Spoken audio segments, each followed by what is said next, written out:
Hey everybody, and welcome back to the Vet Summit. We are here with Marnie Holder from Hiring Our Heroes. We are going to be talking about hiring and retaining veterans and military spouses in your workforce. I'm super excited for this. So Marnie, let's start off. Give us some background about yourself and about Hiring Our Heroes for those of us who don't know.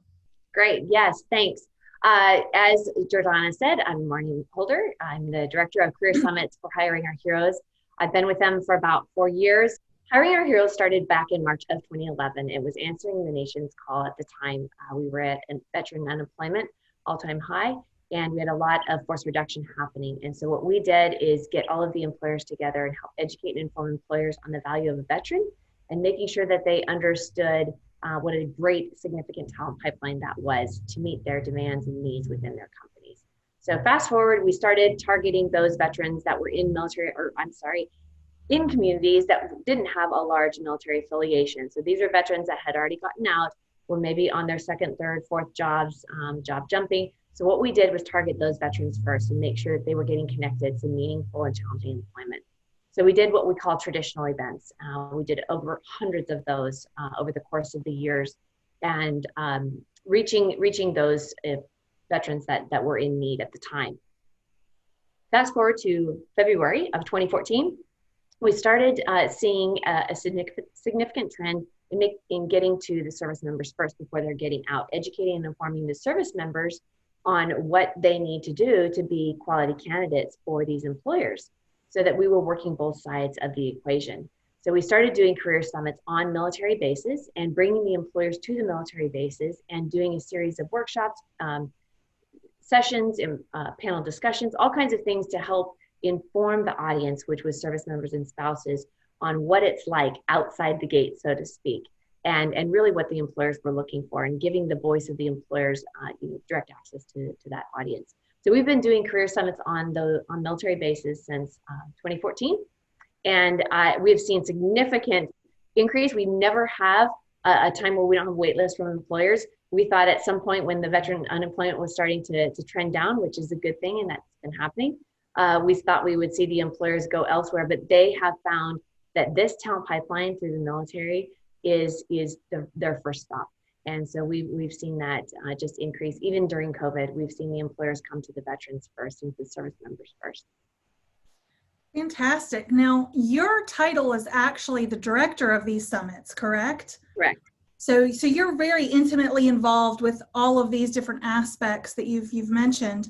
What can you tell us how that may or may not have changed since COVID? Like how have your summits had to adapt to that, and what do you see going forward? Yeah, exactly. No, we were doing summits last year. We did over 45 events. My team did. We do summits, we do sports expos, and we do some other hiring events. So we did about 45 events last year. Of course, COVID has significantly impacted that, but we switched to a virtual platform. So we are delivering every aspect of those career summits and our events in a virtual platform. So we've been offering those virtual webinars, training sessions, interactive sessions. We've reached over 10,000 service members, veterans, and spouses through those events. And we've been able to fold in all of our employers that are what we call veteran-ready employers, military spouse-ready employers. Those are the ones that are very mature in the process and that they are ready and actively hiring. So we've been able to keep that continuation of sorts through the virtual means. We are starting to see demand from the military bases to get back to in-person once we get back to normal. So this year has been a little bit different of sorts, but we were still able to reach over 10,000 service members and spouses and making sure that they were getting access to employment opportunities. We've got a good outlook for next year, and we've got 31 in-person events scheduled right now. And then we've got at least 15 virtual career fairs. We're going to do at least one a month, and then we're going to add a few more in there that are industry-focused career fairs, virtual career fairs. Fantastic. So before we get into kind of the nuts and bolts of this conversation, which is to really talk about best practices in terms of hiring and retaining veterans, what, in terms of hiring our heroes, you mentioned the summits. Are there any other ways that you guys work with companies who are looking to hire veterans?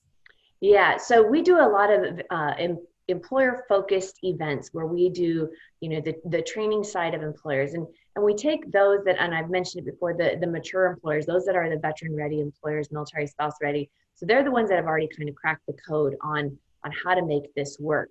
And really, it's sessions that are designed to help wherever you're at, whether it's a small business and you're targeting maybe 3 to 5 recruits that you're looking for to fill through service members and spouses, or you're a large, top Fortune 500 company, global company, whatever the case may be. We are helping you solve those types of problems. One, bringing you with those that have already addressed those internally, and then doing sessions that just really get down to what are you looking for and where is the right fit to meet those needs. We know from the service member side of things, and because we work very closely with the military, there are certain skill sets that certain employers need. And so what we do is help hone in, and we've created what's called a new career connector offering, I guess, of sorts. And so what we're doing is working with employers, understanding where their needs are now. And then what we have is a team of career connectors. These are humans that we have that are working with the job seekers. So they have profiles, they have resumes, they have everything that is really creating kind of that virtual presence of the individual job seeker, and pairing them with employers that are a good fit for them. So that is something that we've started also during the COVID situation. But we've seen significant progress in that, and awesome success stories through that effort. But getting back to what we do for the employers is just helping understand what their needs are, and then putting them into a resource that is helpful. So hiring our heroes, we're collaborators in the space. We work with government agencies, a lot of the other nonprofits that are in this space, the military, and then the job seekers. So we're pulling together all aspects of this to make sure that we've got the right resources for the needs that are there. Fantastic. So let's get into the nitty gritty here. Really want to give some ideas for companies who may be watching this in terms of, how to create that best practices type scenario within your own company when it comes to hiring vets. Most companies go about it as hiring anyone else, and that's fine. But what we want to do is see what we can do to kind of help bridge some of those gaps that exist. So yeah. One of the first things that we know we have to do is kind of create a network of veterans and have veterans know about our companies and what we do and that kind of thing. So let's talk about that first. For companies who are looking to hire, but they aren't connected with their local networks, what would your advice be to them and how to kind of build that network, connect with vets and military spouses in their area on the job market? Yeah, so every community is unique and has different resources. One place that I would highly recommend starting first is the American Job Centers. We work very closely with Department of Labor. There's over 2,500 American Job Centers out there. Of course, they give priority to veterans and service members first, as far as the job seeker side of things. But from an employer standpoint, that's where I would go as at least a starting point to get access to those that are currently in the job hunt process. And so the American Job Centers also help the job seekers, making sure that they have got solid resume, that they're pulling together and extracting out the experiences from their military that translate well into the jobs that are in high demand, or at least in the area where they're looking to fill. The local chambers of commerce are a great place to start too. And then depending on where you're at, if you're closer to a military base or have some type of military connection, there are services on the military bases that are designed to assist the service members. So these are the transition assistance programs. Depending on the service, they're named a little bit differently, but in essence, they're the transition assistance program. And that particular team is the right entry point to get access to those that are in the queue looking to get out of the military and get connected to employment. As far as other resources, hiring our heroes is one of them. We'll help you get connected to a lot of those collaborative efforts that are happening in communities. And I can just speak to what you guys do, the Recon Network. you're one of the many that's out there that really is the collaborators in the space. You just need to find what I would do is really just start at one point, and then from there you're going to get segued into a lot of those other resources. But putting a plug out there for Hiring Heroes, if you go to our website or if you need any kind of assistance in getting connected in your local communities, we're happy to help. Yeah, and that's true, because there are a ton of different resources that, once you get plugged in with one, you tend to start getting filtered to everybody else. So it is a really great network to start getting your feet wet in. Let's talk about hiring challenges. So when we talk about hiring veterans, what are some of the biggest challenges that you see companies either run into or even create for themselves when it comes to hiring veterans? Yeah, the first challenges is the culture piece of it, because the military, they are very very well trained and inculcated into a culture, and that's something that just builds over time, but they become very accustomed to that. And I have found, and we have seen, just those that are the most successful company-wise are those that can articulate their culture. And so when service members and veterans are looking to move into a particular industry or a particular company, they're really looking for that first. They want to know that when they go into this environment, that they are going to have all of those aspects of the culture that meet those needs. So I would say, first and foremost, be a company that can articulate what your culture is and what you're looking for, and then show and demonstrate what that culture is. Letting that really be amplified by your workforce, something that is ingrained to them. Second is just creating the employee resource groups, military affinity groups. We've seen some companies that create kind of a sponsorship program.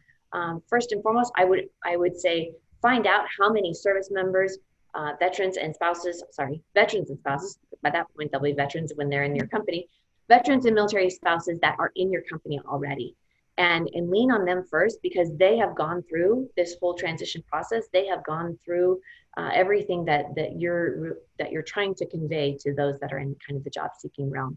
So I would lean on them first and get their advice, and then I would at least have them as a foundation to be either the sponsors or be a part of your military affinity group or your employee resource group. Now, you don't want to isolate them as a separate entity within your company. You want to integrate them with the rest of your company and all of the workforce. So when you have an employee resource group and there is maybe a military affiliated component to that, I would really make sure that you are integrating the other aspects of those that are the non-veterans, those that don't have any military experience.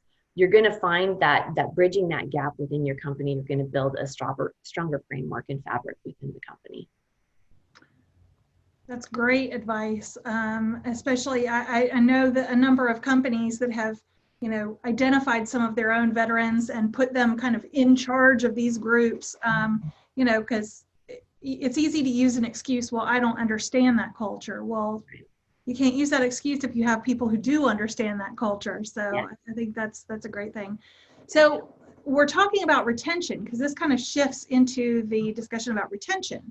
So Hiring Our Heroes was actually the originator of the study that showed that 44% of veterans will leave their first post-military job within the first year. Mm-hmm. And that number grows in the second year and that kind of thing, which creates a big challenge for companies who are paying to train and incorporate veterans and then losing them right after.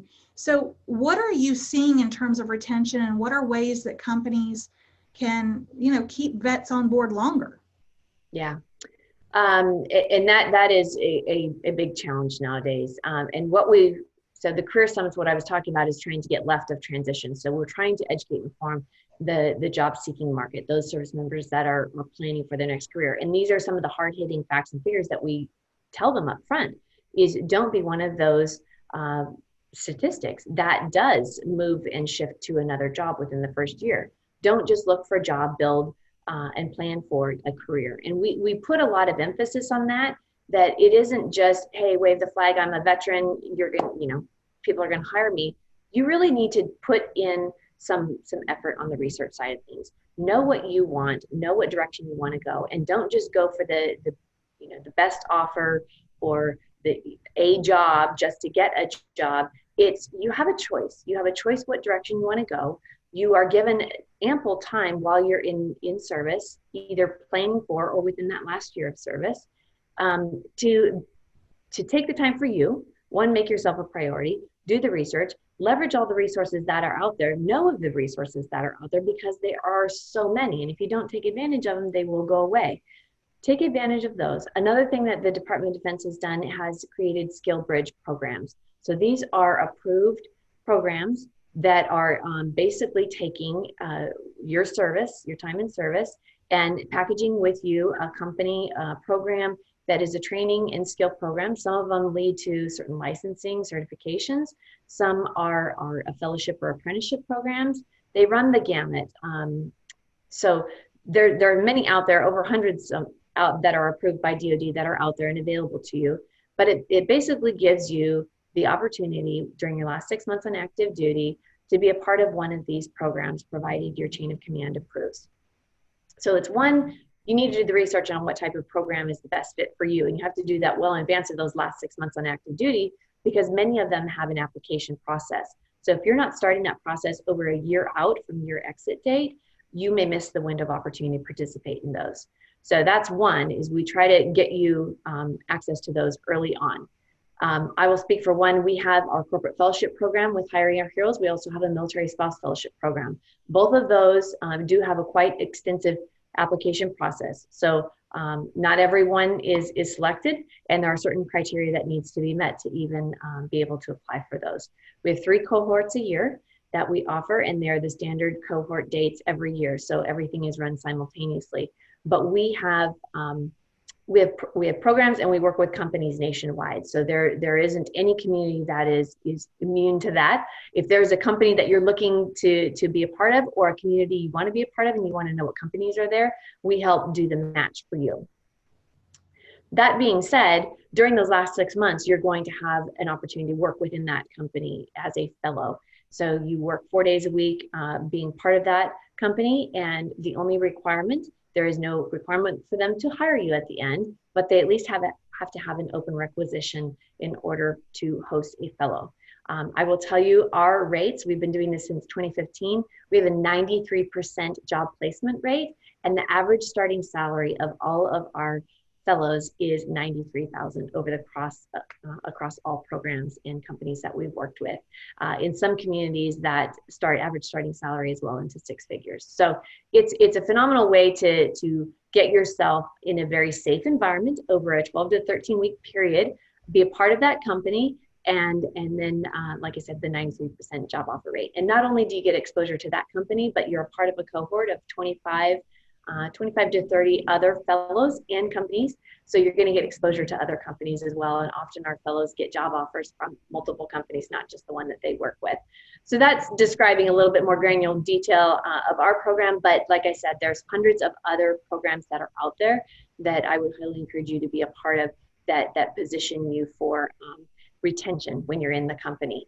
As far as the companies go, if you want to be a part of that program or host a fellow, or be a part of, if you have a program that is a good fit to be a SkillBridge program, we can help you get in contact with the right individuals to start that program, be approved, and then get that promoted throughout the military community.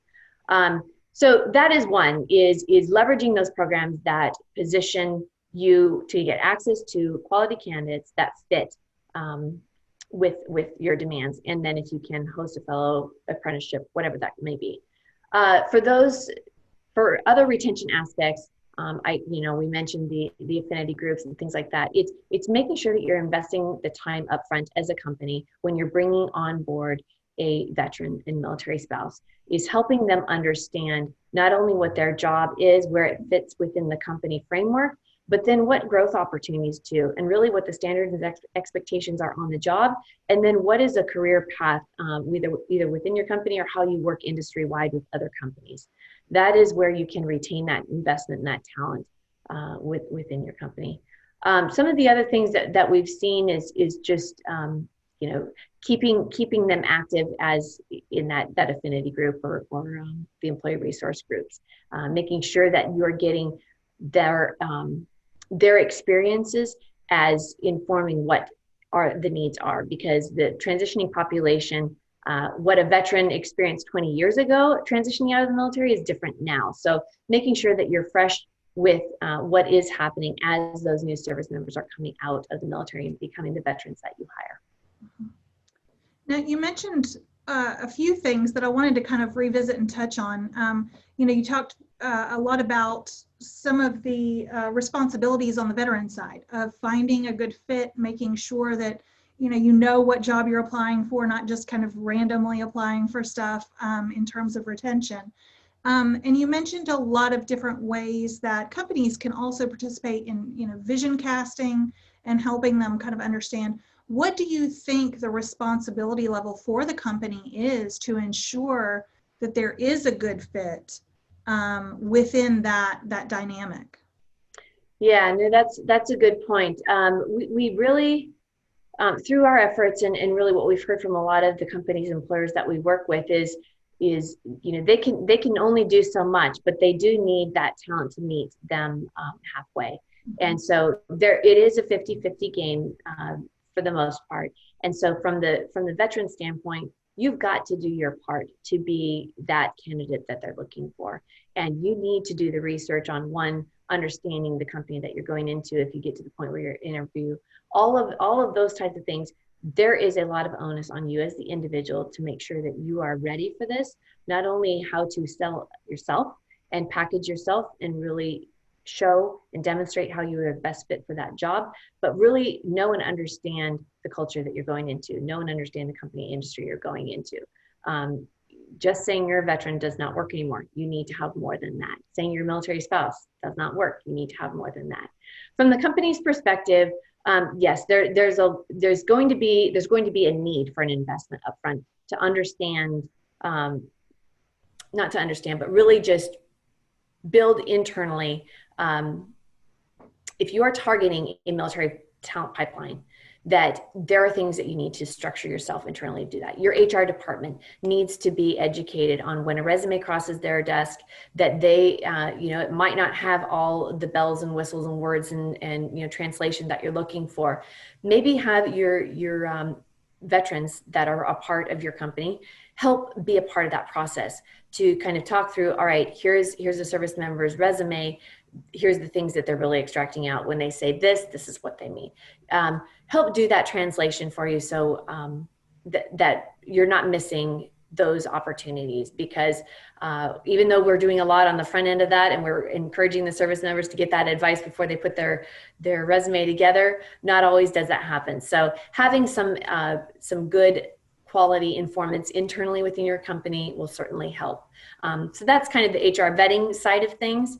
But then also once you do onboard them, making sure that your onboarding process does speak to all the culture aspects of it, making sure that they're getting connected to those veterans and spouses that are already a part of your company, giving them a way to really feel a part of it and bring them into the fold. And then always give them kind of a long-term, if you ever have any questions, here's where you go to get that advice, or always have some kind of sponsor or mentor that they can lean on should they have that, especially during the first year. After that, they might be the experts that become the next sponsor or mentor within the company. That's great. Now, you talked a little bit, we touched on the employee resource groups, the peer network groups within a company, and those are very familiar to you and I, but what about companies that are sitting there going like, I don't even know what that is. What does that look like? How do you create one? All of that kind of stuff. Can you walk through what those groups look like, how they act, maybe some best practice that you've seen companies, responsibilities that they've been given or something like that, that they can start, thinking of how they would cultivate their own groups in the future? Yeah. So if you're a company starting out, you want to tap into this. You want to start your own types of networks, internal groups. I would lean on other companies that have already cracked that code, solved that problem. I'm not saying it's a one size fits all, But I think getting a good sampling and exposure to other companies that have done it, whether you're a small business or, like I said, a large Fortune 500 company, there are certainly those that have gone through the painstaking process of setting this up. And we've been approached by some well-known companies that have really never taken the time and sat down and invested in targeting the military pipeline. They know they have service veterans and spouses within the companies, but they don't know how to really harness that very powerful asset within their company. So I would lean on others that have already cracked that code. Best practices, I mean, we work very closely with companies like USAA and Amazon and Microsoft that have done that before. And if I were you from a company standpoint, I wouldn't just stick within your own industry and work with those in your industry. I would get some advice from those that are maybe outside of your industry that have a little bit of a different approach. I think you'll get some really solid ideas on how to start that. First order of business is to know and understand your internal population. If you have veterans and military spouses within your company ranks, I would lean on them first and make them a part of that process. And then from there, then I would start to do the research of what types of formats or structures fit best with your company needs.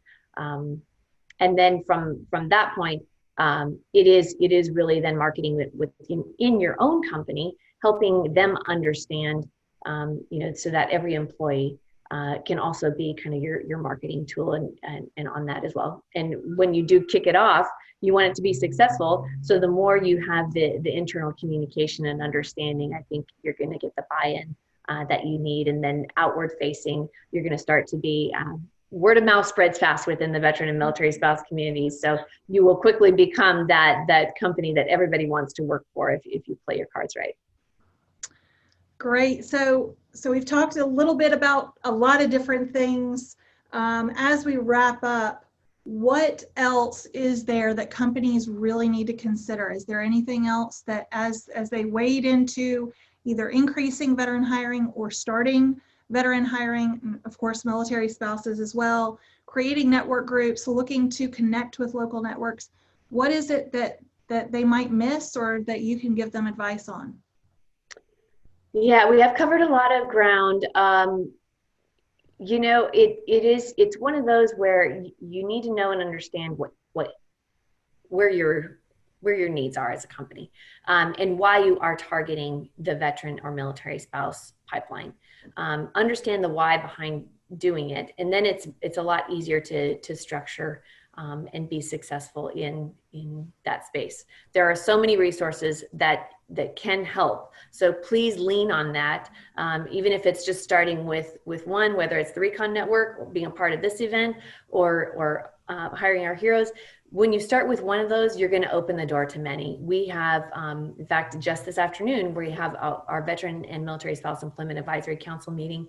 We have that at least 3 times a year. During COVID, we've been meeting more often, but it's a lot of those companies, 150 different companies that we have that come together, and they're really our best practice experts.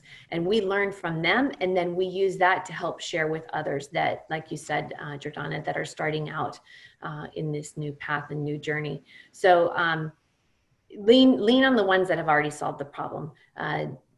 Learn from them and get involved in some way, shape, or form those types of circles that will certainly help you. If you're not already, I know I did a big plug for the SkillBridge, but if you're not already familiar with that, I think that that's a great way to test the waters, to maybe reveal some things that you hadn't thought of before. I'll speak highly of our program. Hosting a fellow costs nothing. If you are a company that's willing to host a fellow, we will get you in contact with one that meets your needs. And I think once you test it with one fellow, you're going to want hundreds and thousands more. So use those types of things that give you just a little better indication of what direction you want to go, and maybe will reveal or aggregate up some of those areas where you need to put a little bit more focus and effort. Perfect. Well, Marnie, on behalf of everyone watching, I want to thank you for your time today, and thank you for coming on, and thank you, Hiring Our Heroes, for all the work that you are doing in both spaces, both the corporate entities and with our veterans and military families. So I appreciate your time. Thank you so much. Real quick, can you shout out the website and any other contact information you want to share? Yes, absolutely. Well, I can't thank you enough for allowing Hire Heroes and myself to be a part of this. Excited for this Veteran Summit and see all of the success that's going to come out of it. Big plug for Hiring Our Heroes. HiringOurHeroes.org is our main website. Everything that I talked about today and much more is on there. If you do need help getting contacted with or in connection with some other resources, happy to help. You can find me on LinkedIn.